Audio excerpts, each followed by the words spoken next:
distinguished speaker, Professor T.R.Gopalakrishnan, a visionary technologist, contributed extensively in education, advanced research and administration throughout his career. Dr. Nair looks forward to implement trend-setting thoughts, practices and innovation in education, research and social systems which can transform 21st century. Dr. Gopalakrishnan Nair, a fellow of the Institute of Engineers, has several years of experience in professional field spread over research, industry and education. He was the Saudi Aramco Endowed Chair in Technology, KSA, and currently the Rector of R.R. Group of Institution. He is also a visiting professor in NIAS. He holds degrees M.Tech from IISc and PhD in Computer Science. He was the Vice President at one of the prominent education centers and the founding director of RIISc, Bangalore, a leading research house recognized by Government of India. He started his career in Electronics Research and Development Center, Trivandrum, where he was instrumental in developing various pioneering research products in the field of computers and software. Later, as the head of advanced simulation activities in Indian Space Research Organization, he contributed to frontier research in system-level engineering and inertial navigation and guidance work. He received the National Technology Award Param in 1992 for developing the parallel computing flight simulation systems. He was awarded the fellowship by International Space University for Space Project Design Program in Toronto in 1990. He is recognized as a multidisciplinary scientist with strong computing background. Currently, he concentrates on systems biology with an engineering outlook and explores brain and its properties, genetics, and primordial life dynamics. Later, he contributed extensively in the academic field. For the past 18 years in India and abroad, educating and leading research in the field of science and technology, especially in computer science and engineering, as well as in multidisciplinary domains.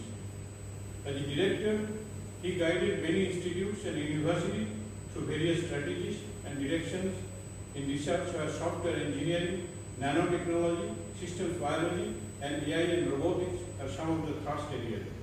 He authored and published about 200 research papers in computing and multidisciplinary fields, and he promotes cross-domain functions of fusion of knowledge.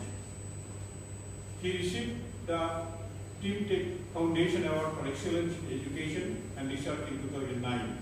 He has several patents in the field of computers and communications. He is a senior member of IEEE for the last 2 decades and a senior member of various other societies like ACM USA and CSI India. He was an active member of AAAS 2. Several volumes of his papers and keynotes are brought out in addition to proceedings that he edited. He was given the Glory of India Award by NRI Forum for the Visionary Contribution Science and Technology in July 2013 in Bangkok. The latest is the recognition for LCBL Amsterdam for outstanding contribution and reviews. He was the keynote and invited speaker in the premier World Component 16 conference on the theme of transforming silicon to brain. More details can be seen at www.trgnair.org. So it's a privilege for me to invite Professor Nair to give a talk on this interdisciplinary forum. Professor Nair.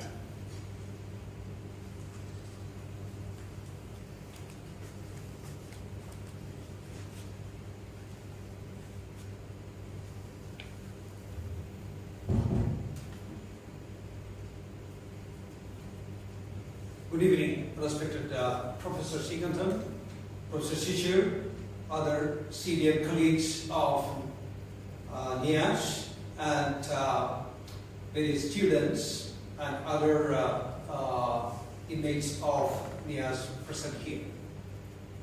When Professor Shishir Roy talked to me about my 2 months back lecture in US, would you be interested in giving it here? I immediately said yes.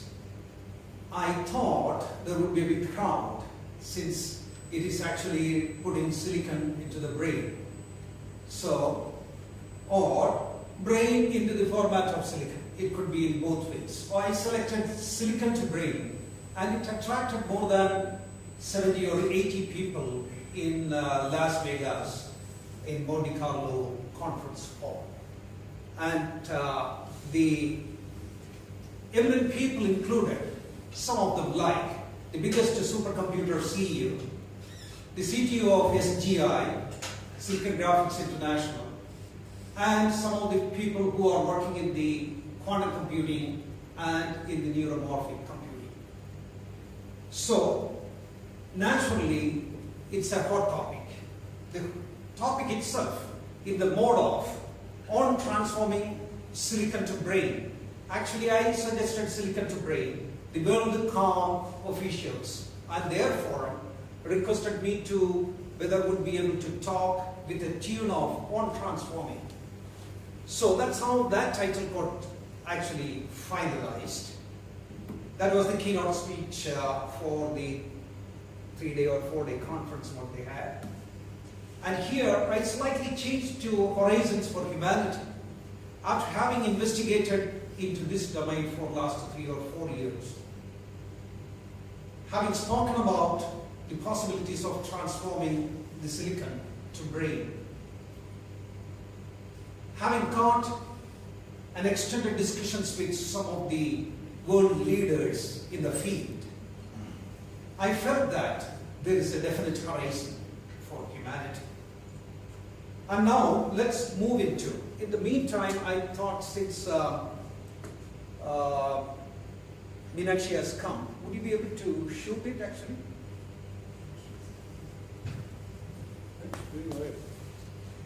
It's doing well. Okay, have a watch on this actually. I can edit it later, no problem. So I found that there is a good prospects for humanity moving from actually creating a brain through the material available around him or her. With this brief introduction,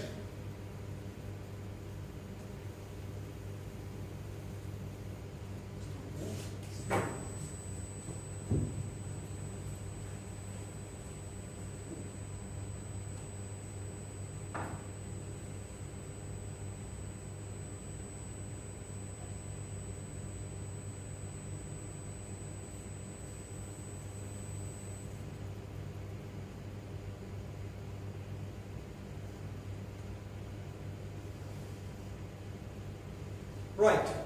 So, as I was talking to you, what is basically the need for transforming the brain, actually, or transforming the silicon into brain? Both ways it looks to be suitable. I can take the brain and transform it to the silicon, or I can take the silicon and then transform it to the brain.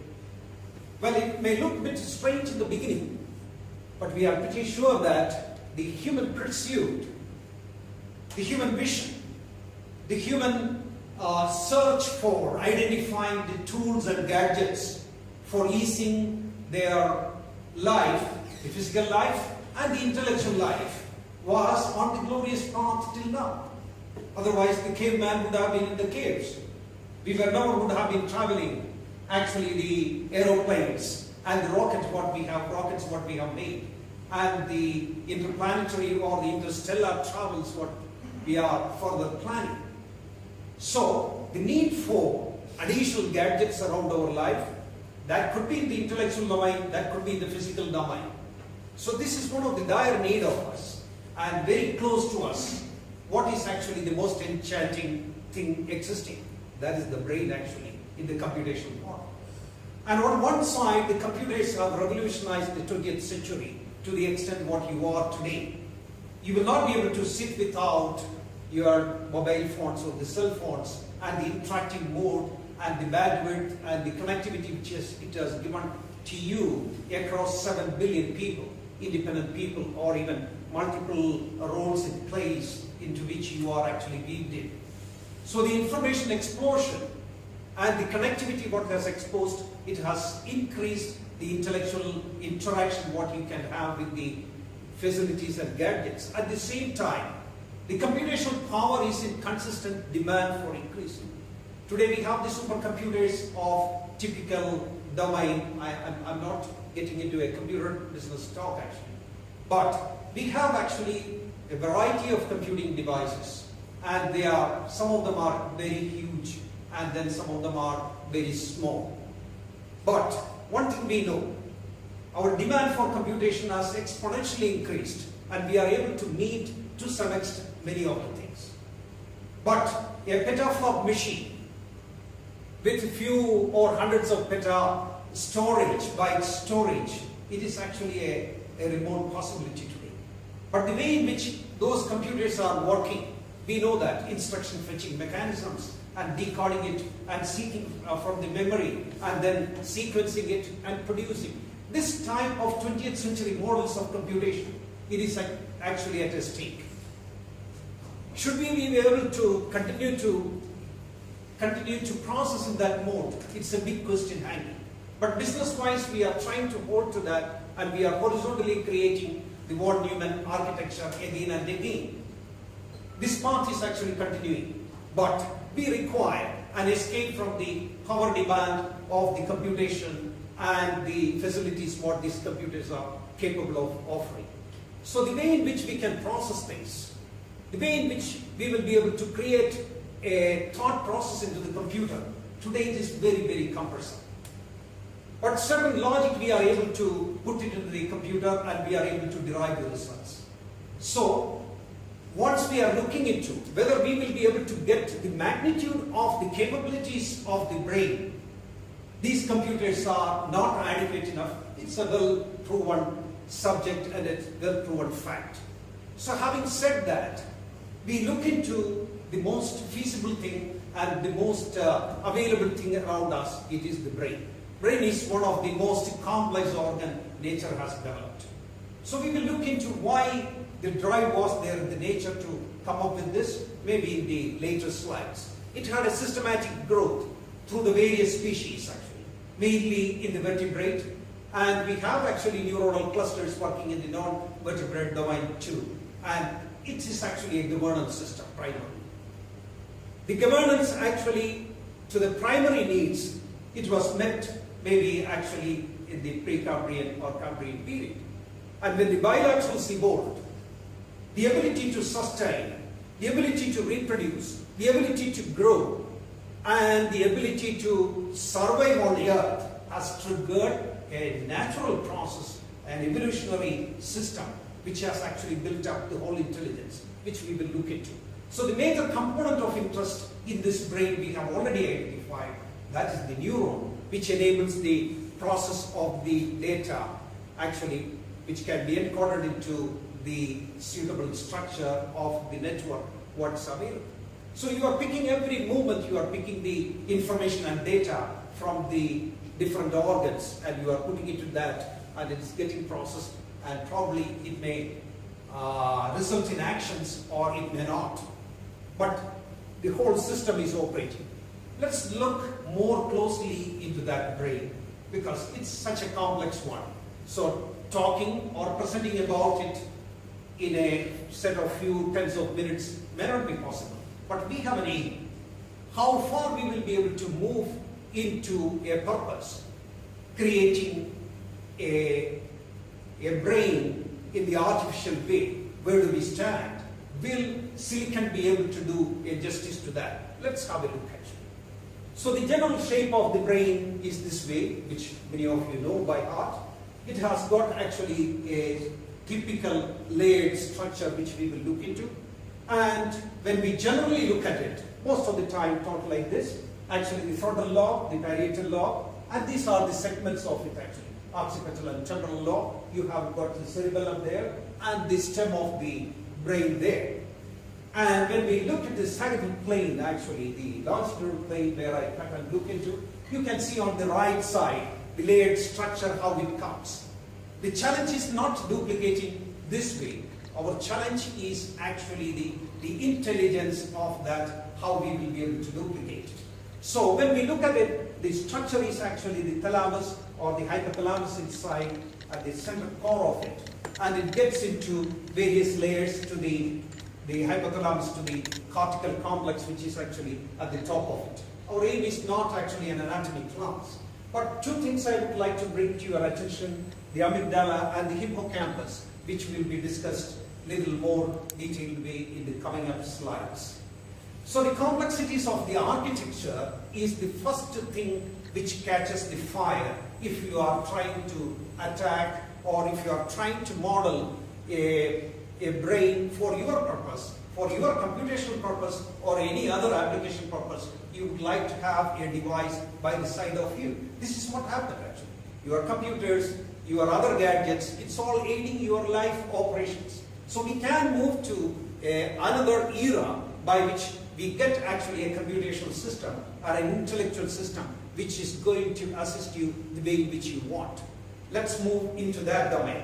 So a little more closely when we look into, as I said, you have the thalamus there and you have got various items in the layered architecture there. And you have got another view there. As I said, anatomy is not my purpose here now. So you have got, this is the way it could be viewed sideways. And in reality, all this complexity could be reduced if you are looking into the right top actually. So there is a teleencephalon, diencephalon, the midbrain, cerebellum, pons, everything linearly shaped in other species, which has been curved and packed into the human brain. So it gives little simplicity over the anatomy, what you are getting here. As far as we are concerned, we will look into the components and the functionality rather than the organization with which you are looking at it. Anyway, our aim is not to duplicate this, but we have to have this knowledge. That's why I say. So our aim is actually, now we are setting forth. A lot of brain studies are there. A lot of proteins are getting studied there. A lot of neuronal architectures are getting studied there. A lot of classification of the neurons are getting studied there. A lot of electronic signals are getting processed. So various functional mapping is taking place. In that way, large amount of work is going on.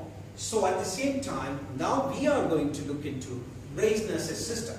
Will we be able to have a grip over this or not?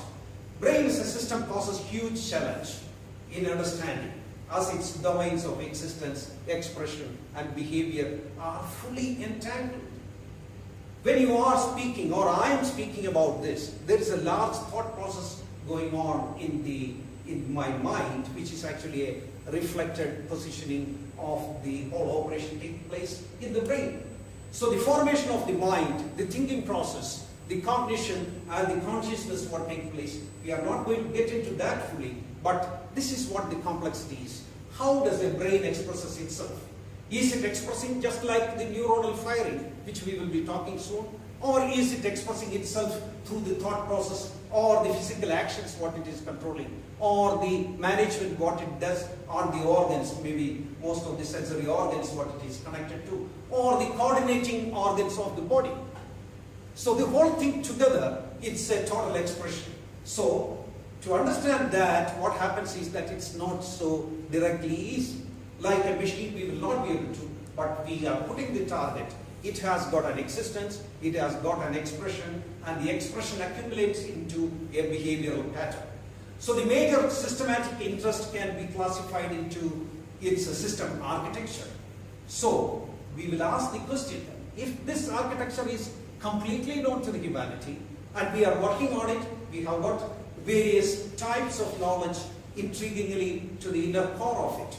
But still more we know that to be known about it. But good enough. But the question is, why such a morphology? Why it has to be? Okay, we say that it got evolved. Why it got evolved? We are not going to stop that why. Unless we understand, we will not be able to make a breakthrough. What is the cell biology inside? Little bit it is known to, but at the same time, unknown portions are much more than the known portions. If I ask a question, why 12 tubular structures are there? Why that number is there? The myelin sheets itself is actually 6 and 7. Why those numbers are coming? There is no answer for it, of course. And the layers itself, from the hypothalamus to the neocortical complex. Why the structure is there? Why that partitioning has taken place? There are some simple answers which we will look into. Okay, why so much layered? As I said, the answers are many actually. the circus and whereas actually the partitioning what is taken place, we have given enough answers from encyclopedia to the medical books to the frontier books of today. Wants to cool, actually some of them, provides compression when it is getting folded, actually incremental growth, slowly growing, and surface area, excess surface area, so that we can pack more. Okay, these things are the common sense answers we can arrive at, but we feel today, at least shortly, maybe over a period of 1 or 2 years' time, we will be able to calculate and tell why the layers have become 6 or 7. So, why those folds are coming? The folds are not coming just because of the suture inside the skull. That is a number solved out of an equation. Okay, we will not get into that, but where are we now? We are at a position where we don't have a valid theory of the morphology of the thing what we have seen. That sophistication is coming out of certain reasons. Probably it could be a quantum reason, or it could be actually a exhibition of the macro exhibition of some of the quantum phenomena taking place in the clustered cell architecture. So the VTM can give clues to how its performance comes in. So today we don't have, but those answers what is continuously taught, we are disputing. It is not just because of that. It is actually a purpose-derived answer. So we attribute purpose for everything, and then we say that, but that may not be. The numbers which are coming in that has got specific meaning, and we will be pursuing it, and we have to find out before we move on to adapting a brain actually into reality. So the geometrical spread of the neurons on other side. And now you have seen actually from the thalamus region to the cortical complex. The neuronal spread is actually, for the last 500 days we have got fantastic photographs. So through that we have clearly identified the longitudinal and azimuthal layering of the neurons what has taken place. So the geometrical spread of the neurons, a major pursuit actually associated with the glial cells were omitted, but it's going to be one of the critical things over which the research is going to linger around for about 1 or 2 years more. Actually, till now glial cells were not under the focus, but short future, they will contribute, they will participate in deciding the neuron performance. So the holding of the structure and the distribution of the neurons in that, there is a long way for us to understand, and that gap will be a challenge in transferring silicon to, or making the silicon to become a brain actually. Human brain contains 87 billion neurons, we agree. Okay, 87 billion neurons, and in a fantastic partitioning, 64 billion in the cerebellum and about 23 or 24, little bit arbitration takes place in the measurement because it's all in billions. But this ratio is actually more or less correct, and mostly actually cerebrum contains about 23 or 24. It is actually 18 to 19 we usually observe. By calculation we have arrived at it, and we know that why this dispersion comes actually. But this partitioning is there. The question is, on the system side when we move, how did this partitioning took place? And consistently how it is coming out, giving out enormous amount of connectivity.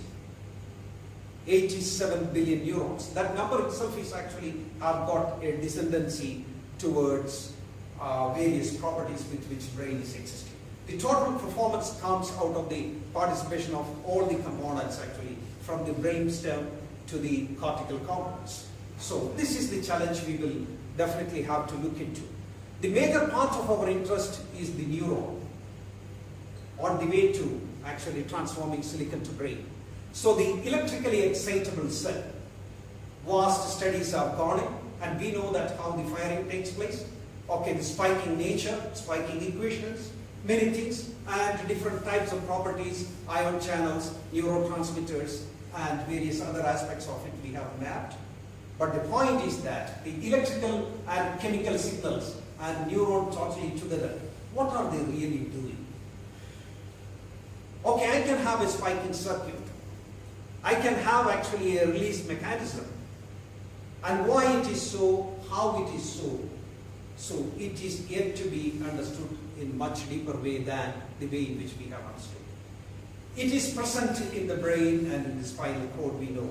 The central nervous system. Actually, the brain is not only in the head. The brain is actually spread into the whole body.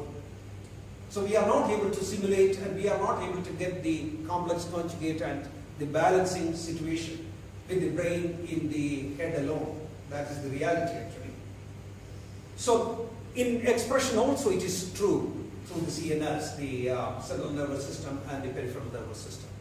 So different modes of appearance it has got. And then when it comes to the cell alone, the neuron alone, it has got a cell body, it has got a set of dendrites and a set of one axon and certain the synaptic connections at the other end of it. What are they? Actually, are they real connectors or are they embodiments of the representation of a system? Are this connectivity taking place in a space or in a field by which what type of aim was there for the system to manipulate these cells to be having these conjugate properties? We have started looking into that shortly or in a near future. There should be solutions coming to that actually. The major neural function is the synaptic signaling process, which is actually partly electrical and partly chemical. We know that. I'm not expanding into that, but these are the points which will make the system to be molded in a correct way. Synapse, a contact between the axon. Anyway, many of you will be knowing. Now let's look a bit closely into the neuronal cells. And here you will be able to see the synaptic connectivity, what I was talking. Lots of things actually. You can get into electrical connectivity, you can have the neurotransmitters and the chemical signaling process actively taking place. Here you have the cell structure, you have the dendrites here, you have the axons. This axon itself is actually the transmitting one of the signal, and you have an axon hillock here, which hillock is actually the primary thing producing actually the spike, which is actually depolarization and repolarization structure control. It's a topic by itself, I know that, and we are capable of spending much time over this region alone. But let's look into the microfilaments actually inside the axon. It is a puzzle. What does it really do for the information processing? It's a big question, yet to be understood very closely. And these dendrites and the synaptic region together forms the network and spreads for the 86 billion neurons, and that results actually in the formation of the thought process or the intelligent process or the firing process, or primitively the transport of the vesicles, calcium vesicles and dopamine or GABAergic systems actually into one to another. Our aim is not to list the proteins, but these are the channels in which some of them are taking place. So the firing mechanism is actually tuned with the charge taking place in the sodium-potassium process, what is taking place over the membrane. And on the other side, we have the neurotransmission and neurons communicate through the other channels. How far you will be able to mimic it? 100%. Do we have complete meaning of the process going on, or only the spiking neurons with you? That is the question actually. Getting the brain for use, that's our aim. Making the brain is an ambition of the century, we agree, or the century to come. If it's not possible to do in this century, it is not going to stop. We will definitely pursue it, and one day we will be trying to get. But the intricacies are actually hidden in the process there. What are these actually? The formation and its a sequence of embedding into various species and the evolution when it grew. What was actually really happening? This will give a clue to you. When you want to make it, at what level you will make. Will you integrate actually 86 billion neurons and say that this is brain? You cannot. The total performance of the brain is not the integration of its components or the neurons. Even if you are actually incorporating some of the signaling and the systemic process into that, it never reaches to the brain. So the claims of today that we have emulated the brain, how far it is true, we are actually having too much deep doubts over it. But we are still allowing some of the electrical circuits to be fabricated where the leading laboratories claiming that it mimics the brain. How far it is a big problem. More on physical work. So the movements of the parts of the body and the management of the biochemical cycles and the metabolism. So it's a automatic inverse function got encoded into that and then got realized actually. When the species evolved, the challenges when it came, where did that challenge get in? What intelligence was actually accommodating the challenges by which it could survive? Maybe Darwinian theories we will depend on, but at the same time, when we are looking into the intelligence with which the species moved, that sustenance goes into this actually. Sustenance mode actually, co-evolved the properties. You will be able to see that S1 and S2, which we will discuss within a minute or two. So the reproduction, the protection from adversaries actually, and forming of the habitat. Why the species have to form the habitat? And why they have to live in a protected environment? They assume it to be protected. They are able to calculate. They are able to make a hole in the sand and get inside. So the reproduction, sustenance, and escape from the adversaries, creating food or storing the food first and then started creating the food or fetching the food and storing it actually. The community, they are able to interact between the other species and form a knowledge network or the information network between independent entities. Look at the way in which the brain picks up. And after that growth path, what did it do? It has got into the super states. Super states are the cognition, the thought processing done, and the consciousness, emotions and the consciousness. So the brain was actually an evolving machine. It got spread into the body, or the body itself made it into that. And then when the things evolved, it has come up to the level where we are today. Or for that matter, any other associated species which we are interested in studying. So the cognition, thoughts and emotion and the consciousness, which has come in the S1 and S2, you can see there. So it's a very gross diagram, but it gives the clue to you. What do you really want? Do you want to have the maintenance done on a system? You want actually the sustenance property added to the maintenance? Or you want super states with your machine? As a computer-oriented set of people, the common man will think, I want only the super states. Because it wants intelligence, but it does not exist by itself. If you are trying to create something, it will be a software only, it will never be a brain for that matter. Okay? So, can we get the brain in a man-made format? So we are posing the question. You have seen that, how things were actually coming up. Okay, in a man-made format, that's our pursuit. Let's look into the pursuit, how it will be carried out. Why do we want to make it? We will ask the question again to refine. How much do we want? Actually, our pursuit is to estimate how much do we want. Are we making brain to be a capability expression of the brain? Suppose we make. Can we actually put that unit as an expression of the capability of the brain? And how far we will be able to do it? But at what index? When we are doing it, can we call it as a brain? As a mimicking brain?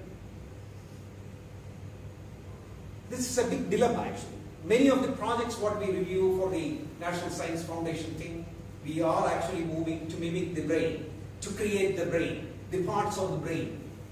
But the depth of the brain, the biological brain, we are missing. We are able to see the spiking neurons, clustered neurons, the systemic properties of it.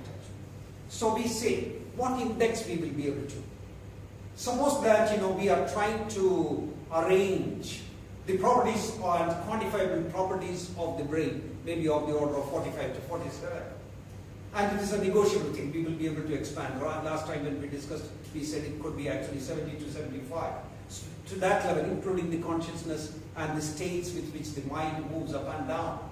Okay, ranging from maintenance to sustenance to super states.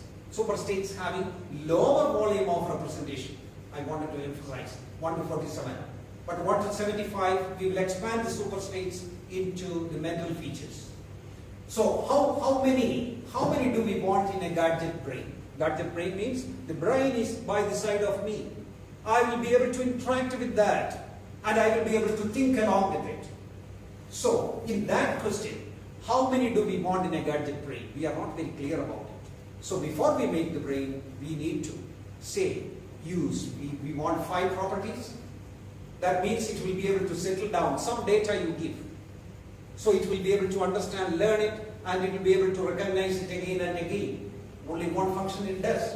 So maybe 5 out of 47.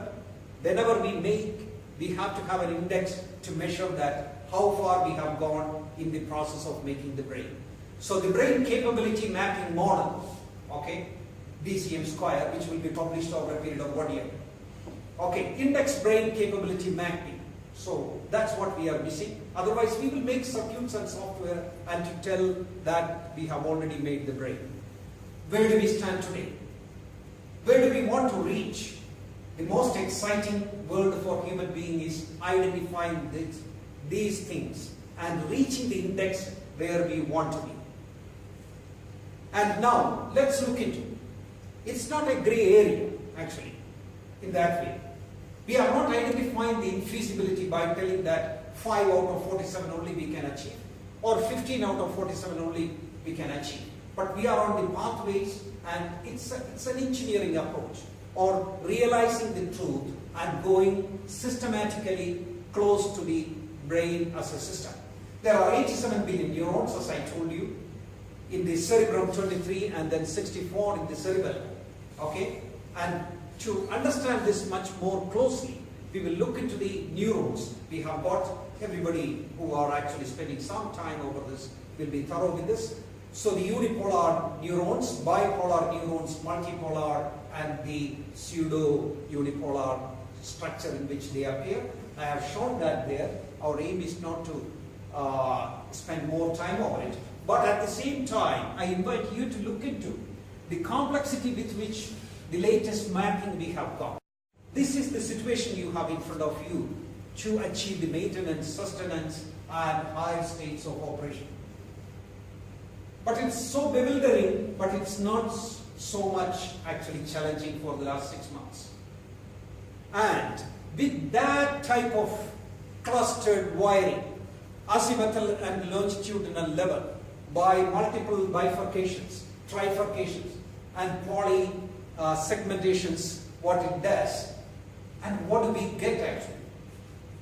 So there is an architectural property and functional property distributed on the whole operations of the brain, which we would like to call the functionalism and the brain. Now look at this simple mapping. When we are actually thinking of creating something, we have to look at the functionalism with which the brain has evolved. And this is actually the brain of a human being. And you can see that 1, 2, 3, actually it goes to the motor activities, your hands, legs, and probably any of the other muscles you would like. It is actually controlled by the 1, 2, 3. And probably I think my lines are got shifted. I noticed that this is a different version than what I saved it looks like. Alright. 41 and 42 corresponds closely to the primary auditory performance, which will be coming somewhere here. It's here actually. In this region, it will be coming. And similarly, the visual cortex also will come. So, we are not interested in specifying the numbers and then mapping it because it's not an anatomy class. But the functional properties, like Brodmann area have discussed, it is actually localized with the clusters of neurons.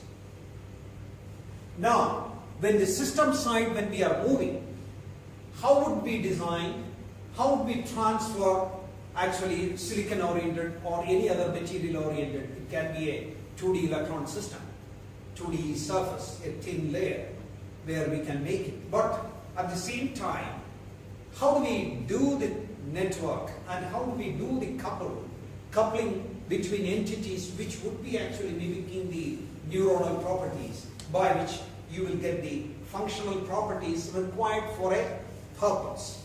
So if you want to control a body, you have to mimic the whole way what the real brain has done. But if that is not the aim, for your purpose, functional distributions, how you can arrive at. And we cannot leave in a system study, we cannot leave the aspect, the energy with which it goes.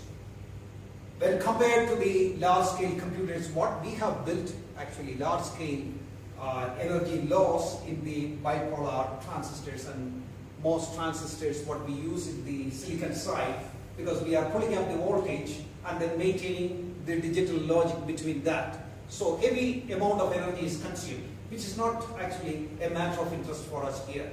But the brain actually is the component in the body.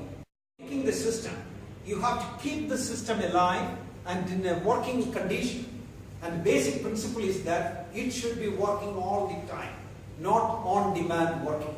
And on-demand working is only an additional item which is imposed over the functionalism of the neuronal structures or the clusters which are actually functionally mapped, functionally integrated, functionally getting coordinated. So it is not accounted for. Anyway, this debate is going on. 90% of the energy is unaccounted for the functions what it is. How information is processed, stored or recalled. How motor commands emerge and then become effective. How do we experience the sensory world?